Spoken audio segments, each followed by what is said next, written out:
Student, I am from Swami Vivekananda School and today I will teach you Hindi subject of class 4। आज मैं आपको कक्षा चौथी का पाठ 3 पढ़ाने वाली हूँ, जिसमें हम क्या पढ़ने वाले हैं, रोटी की आत्मकथा। इस पाठ में हम रोटी के बारे में पढ़ने वाले। तो चलिए स्टार्ट करते हैं। दोपहर का समय था। विपुल खाना खाने बैठा।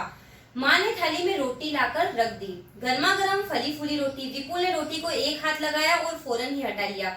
वह उंगली पकड़कर रोने लगा। तभी किसी के हंसने की आवाज सुनाई दी। अरे, मेरी तो उंगली जल गई और इसे हंसी सूझ रही है। कौन है यह? ये कौन बोला? विपुल बोला। तो विपुल ने इधर उधर देखकर कहा। सामने देखा तो पाया कि थाली की रोटी खिलखिलाकर हंस रही है। रोटी हंसकर बोली, वाह विपुल, अपनी जरा सी उंगली जलने पर रोने लगे। मुझे देखो, मैंने अब तक कितना दुख उठाया है, फिर भी हंस रही हूँ। मेरी कहानी सुनोगे?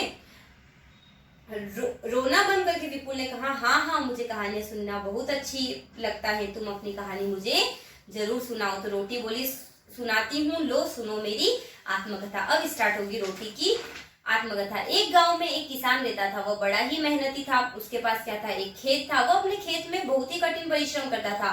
एक बार उसने अपने खेत को जोता।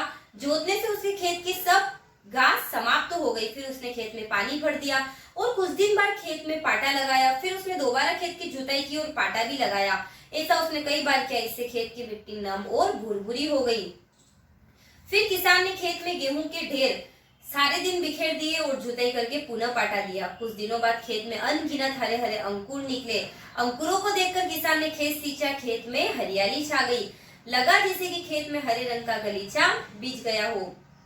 फिर किसान ने खेत में सारे दाने बिखेर दिए थे। लेकिन तुम तो मुझे अपनी कहानी सुनाने जा रही हो। ऐसा कौन बोलता है? विपुल बोलता है कि ये तो तुम किसी किसान की कहानी बता रही हो, अपनी कहानी बताओ। फिर किसान और खेत की कहानी क्यों कहने लगे? विपुल ने रोटी को बीच में टोका। बोले, विपुल, खेत में ही मेरा जन्म हुआ। किसान ने मुझे पाला पोसा। वह मेरी कहानी से ही जुड़ा है। भला मैं उसे कैसे भूल जाऊं? ऐसा रोटी बोली। तो आगे की कहानी सुनाओ। कौन बोला? विपुल बोला। रोटी बोली, सुनो। किसान उन पौधों को पानी देता रहा और उनकी देखभाल करता रहा।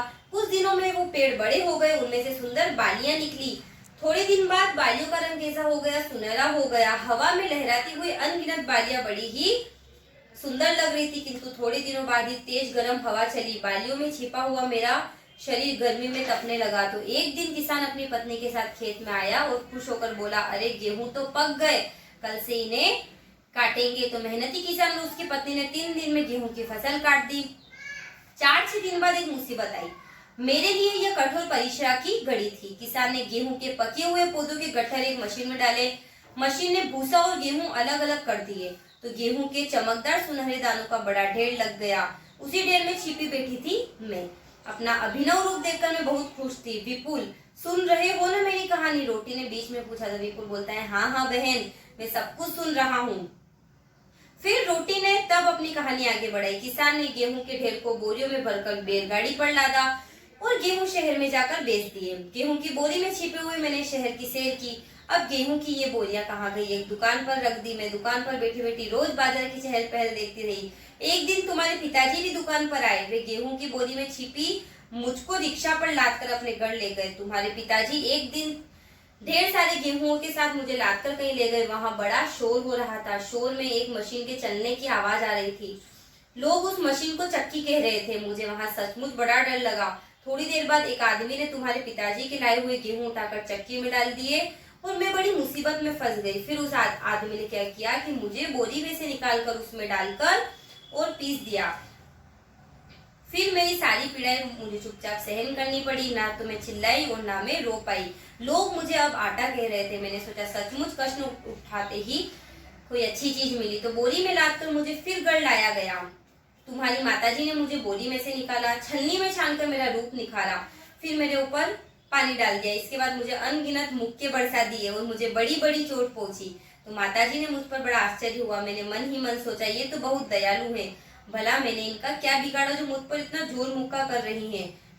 विपुल, मैं गीले आटे में छिपी बैठी थी। तुम्हारी माताजी ने बेलन से मुझे खूब ठुकाई की और मेरा गोल आकार बनाकर मुझे अपना रूप देखकर बहुत ही खुशी हुई। तो विपुल, मैं तो इतने कष्ट झेलने के बाद भी खुशी के मारे फूलकर गुप्पा हो रही हूँ। तुम जरा सी बात पर रो रहे हो। छी छी, बहादुर बच्चे कभी रोते हैं? याद रखो, मुसीबत तो जीवन में आती ही रहती है। इनका बहादुरी से सामना करना सीखो। घबराओ मत, रो मत। मुसीबत में घबराने से मुसीबत और बढ़ जाती है। याद रखो, संकट के समय धीरज रखने से कोई उन्नति कर सकता है। अब विपुल अपना रोना भूलकर सोच रहा था कि सचमुच रोटी ने कितनी अच्छी कहानी सुनाई। तो बच्चों, आप जो रोटी खाते हो उसकी आत्मकथा कितनी बड़ी थी। पहले उसको खेतों में उगाया जाता है, खेतों से मशीनों में निकाला जाता है, मशीनों में निकालने के बाद शहर में बेचे जाते हैं और बेचने के बाद जो लोग खरीदते हैं वो बोरी में भरकर अपने घर ले जाते हैं। वहां से आटा चक्की में जाकर उनको पिसवाते हैं, पिसवाने के बाद वापस से अपने घर आते हैं। फिर उनको अपनी जो माताजी हैं वो छलनी से छानती हैं, फिर उस आटे में पानी डालकर उसको गूंथा जाता है, फिर बेलन से उसको बनाया जाता है। उसके बाद क्या तैयार होती है? रोटी तैयार होती है। तो सो बच्चों, ये थी रोटी की आत्मकथा। Thank you so much.